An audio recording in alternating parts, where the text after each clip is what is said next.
এরপরে আল্লাহ তাআলা বলতেছেন ওয়াতুজাহিদুনা ফি সাবিলিল্লাহি বিআমওয়ালিকুম ওয়া আনফুসিকুম।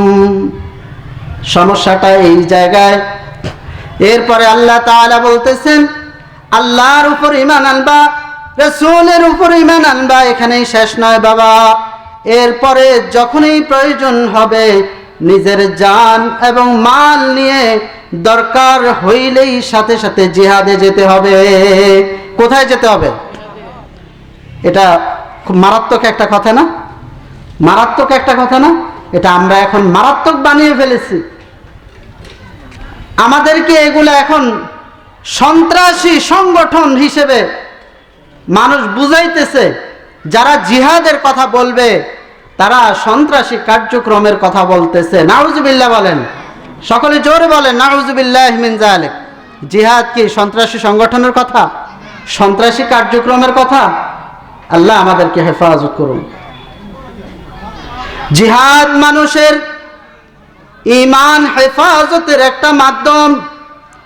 জিহাদের বিধান আল্লাহ রাব্বুল আলামিন এই জন্যই দিয়েছেন যে জিহাদের বিধানের মাধ্যমে আমার আপনার ঈমানকে হেফাজত করব, নামাজকে হেফাজত করব, আজানকে হেফাজত করব, মসজিদকে হেফাজত করব, মাদ্রাসাগুলোকে হেফাজত করব। এগুলা যখন হেফাজত হবে আমার দিল পরিষ্কার হবে, আমার ঘর ঠিক হবে, আমার কন্যাকে আমি পর্দায় করতে পারবো, আমার স্ত্রীকে পর্দা করাতে পারবো, আমার সন্তানকে মোবাইলবিহীন একটা নেককার সন্তান আমি গড়ায়া তুলতে পারবো। ঠিক কিনা বলেন?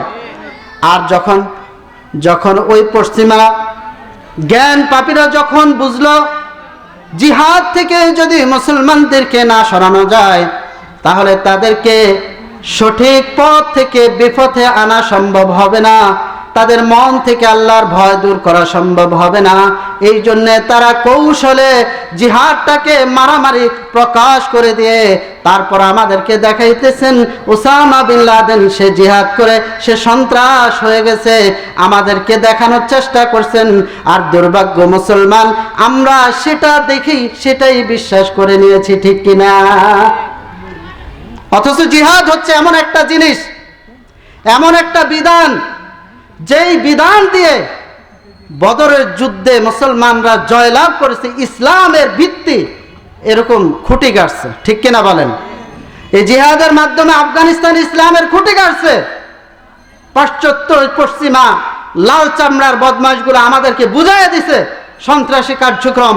আর দুর্ভাগ্য মুসলমান, দুর্ভাগা মুসলমান আমরাও বুঝে নিছি এটাই বুঝে সন্ত্রাসী কার্যক্রম। নাউজুবিল্লাহি মিন যালিক। অথচ জিহাদের ব্যাপারে আল্লাহ রাসূল কি বলেন?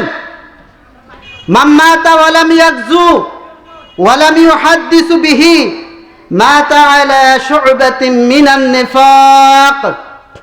খেয়াল করে শুনেন, মান মাতা ওয়া লাম ইয়াগজু, যে ব্যক্তি মারা গেল সে যুদ্ধ করে নাই, ওয়া লাম ইউহাদ্দিসু বিহি সে যুদ্ধের কোনো ইচ্ছাও তার দিলের ভিতরে লালন করে নাই, মাতা আলা শু'বাতিন মিনান নিফাক সেই ব্যক্তি মুনাফিক হিসেবে মৃত্যুবরণ করলো। সকলে বলে নাউজুবিল্লাহ।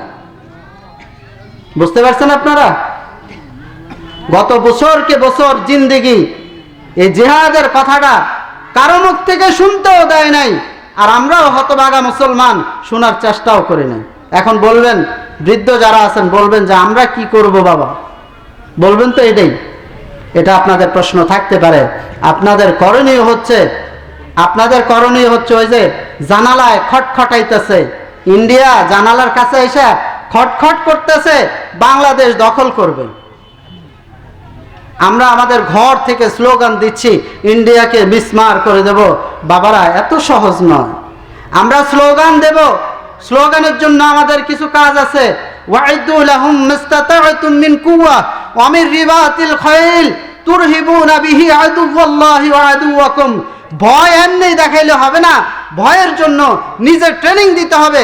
প্রস্তুতি নিতে হবে, ঘোড়া পালন করতে হবে। আমি বয়স্ক হয়ে গেছি, কি হয়েছে, ওয়া আনফুসিকুম ওয়া আমওয়ালিকুম, মাল দিয়ে আমি সহযোগিতা করব, আমার ছেলেকে সহযোগিতা করব, নাতিকে সহযোগিতা করব, এলাকার মসজিদের ইমাম সাহেবকে সহযোগিতা করব, মাদ্রাসার শিক্ষককে সহযোগিতা করব, বাবারা এলাকার যুবকদেরকে আমি বের করে দেব। আবু সাঈদের মতন রাজপথে দাঁড়ায় যাও, নিজের তাজা রক্ত জমিনে ঢালো, মাতৃভূমি দুশ্মন মুক্ত হয়ে যাবে ইনশাআল্লাহ। বৃদ্ধ বাবাদের কাজ আছে না নাই? বলেন আছে না নাই? আছে। আপনাদের কাজ আছে কি না? নিজের সন্তানকে বের করে দেন। আবু সাঈদের বাবাও তো একজন বৃদ্ধই ছিল, নিজের সন্তানকে বের করে দিছে।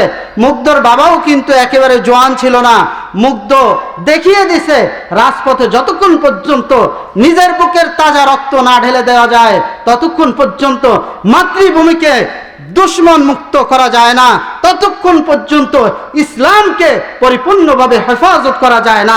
ইসলামকে হেফাজতের জন্য শুধু দাওয়াতের কাজ নয়, সাথে সাথে নিজের বুকের তাজা রক্ত ঢেলে দেওয়ার জন্য রাজপথে যাইয়া দাঁড়াইতে হবে। ঠিক কিনা বলেন?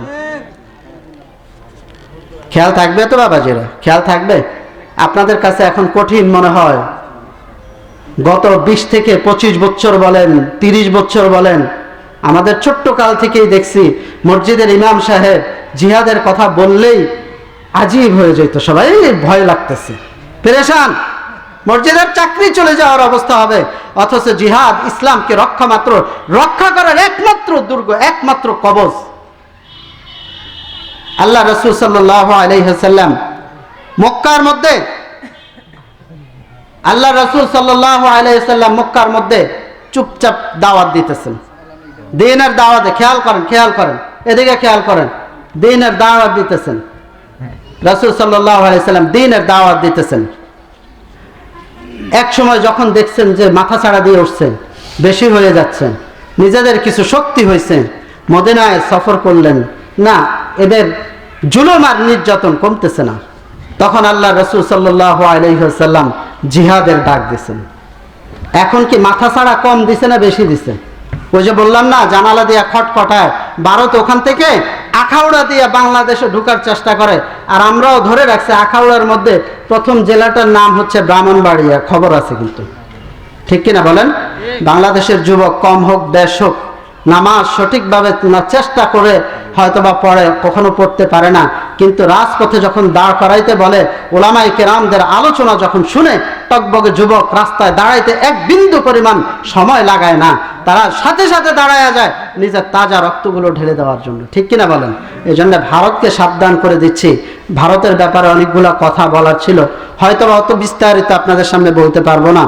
আপনাদেরকে আমি বলি যে আপনারা নামাজের দাওয়াত দিবেন, সাথে সাথে এই মাদ্রাসা মসজিদকে হেফাজতের জন্য সর্বোচ্চ চেষ্টা চালায়া যাবেন। সাথে সাথে আপনারা যারা যুবক আছেন, যদি ওলামায়ে কেরাম ফতোয়া দেয়, আপনার নিজের তরফ থেকে না, ওলামায়ে কেরাম ফতোয়া দিলে জিহাদের জন্য রাজপথে দাঁড়িয়ে যাবেন ইনশাআল্লাহ। তৈরি আছেন তো সবাই? আল্লাহ তাআলা আমাদের সবাইকে কবুল করেন। সকলে বলে আমিন, সকলে বলে আমিন, সকলে জোরে বলে আমিন। আর পরবর্তী